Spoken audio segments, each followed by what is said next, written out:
All right, welcome back. Today, we're going to get really practical and talk about managing our emotions.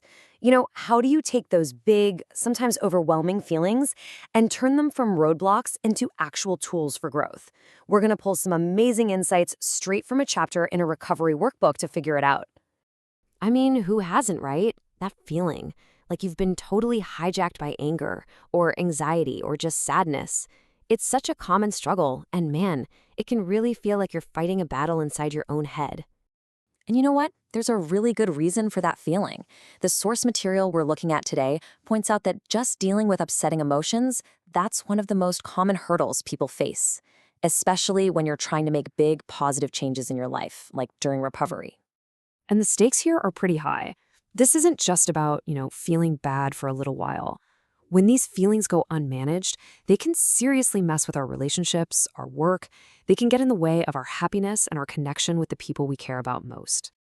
So if we're going to manage these emotions, we first have to actually know them. Let's get properly introduced to the usual suspects, right? The most common, challenging feelings we all deal with. And a great way to think about this is, they're not our enemies. They're just signals. We just need to learn how to read them. Okay, first up, anger. Now, the workbook makes a really fascinating point about this one. It calls anger a second emotion. What does that mean? Well, it means it's often just a mask for something deeper, like hurt or disappointment. It's kind of like the tip of an iceberg. The real key is learning to look at what's underneath. Next on our list is anxiety. And the source breaks this down so well. Think of it like two sides of the same coin. You've got the physical side, the racing heart, the sweaty palms, and then you've got the mental side, which is the worry itself. It also points out something called anticipatory anxiety. That's that dread about the future, that constant worry about what might happen. Now, this next one is huge, especially if you're making big lifestyle changes. The workbook makes a really important distinction between boredom and emptiness. See, boredom is more about a lack of rewarding activities, but emptiness, that's a much deeper feeling, like there's a void or an empty hole inside. And both of these can be incredibly tough to deal with when your old habits and activities just aren't on the table anymore. Then there's depression, and the crucial thing to understand here is that it's so much more than just feeling sad. It can show up physically, messing with your sleep, your appetite, your energy levels. The workbook also makes a really important point. While these feelings can sometimes go away after big life changes, if it sticks around, well, that's something that really needs professional support. Okay, pay close attention to this next one because the difference is absolutely critical. We're talking guilt versus shame.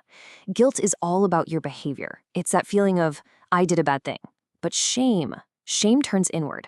It becomes about who you are. It's the feeling I am bad.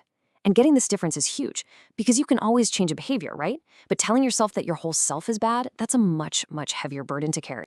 All right, so we've met the usual suspects. Now for the good part. What can we actually do about all this? It's time to build our emotional toolkits, and we're going to start with the absolute fundamentals for getting a handle on things. And listen, this isn't just some abstract theory. These strategies we're about to look at come straight from the source material. These are proven, practical steps you can use for a whole range of upsetting feelings. So these first 5 tools, they lay out a really clear process. Step 1 is just awareness, simply recognizing your emotions. And then, this is key, accepting them without judgment. From there, you dig into what's causing them. You start to challenge the thoughts behind them. And finally, you break that feeling of isolation by sharing what's going on.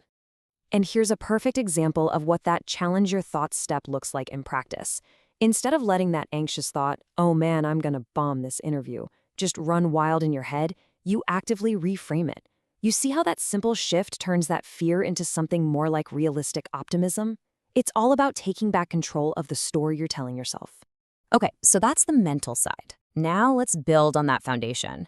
Because beyond just thinking differently, there are active physical things you can do, behavioral strategies, to really shift your emotional state. And again, just to be clear, we're pulling these strategies straight from the workbook. We're talking about concrete actions that can have a seriously powerful impact on how you feel, day in and day out. So what are these actions? Well, they're all over the map. They can be external things like building a solid routine or setting some new goals for yourself. Or they can be more internal, like meditation or prayer. The big idea here is to proactively, intentionally add positive, purposeful stuff to your life. Could be sports, could be art, could be just scheduling out your day, whatever works for you. And that leads us to a really powerful idea, the 3-to-1 ratio. Some experts suggest that if you can aim for 3 positive emotional experiences for every 1 negative one, it can make a huge difference in your overall well-being. Now, this isn't about pretending the negative stuff doesn't exist. Not at all. It's about intentionally making space for the positive to create a much healthier emotional balance. Wow. Okay, we've covered a lot of ground, and we've definitely filled up our emotional toolkit. But here's the thing. A tool is only useful if you actually pick it up and use it, right? So let's talk about that. How do you actually get started? And this is where the workbook is just brilliant because it helps you take that next step. It doesn't just throw ideas at you. Now, it gives you a practical worksheet so you can apply all this stuff directly to your own life. It's all about bridging that gap between knowing what to do and actually doing it. And the process is super simple but really powerful. You just start by identifying which emotions are the toughest for you personally. Then, based on that, you pick a few specific coping strategies from the toolkit we've been talking about, and you make a real, concrete plan to start using them. And really, that brings us to the final question, doesn't it? The toolkit is now in your hands. You've seen all the strategies, everything from reframing your thoughts to building a whole new routine. The only question left is, which tool are you going to use first? Thanks so much for joining me.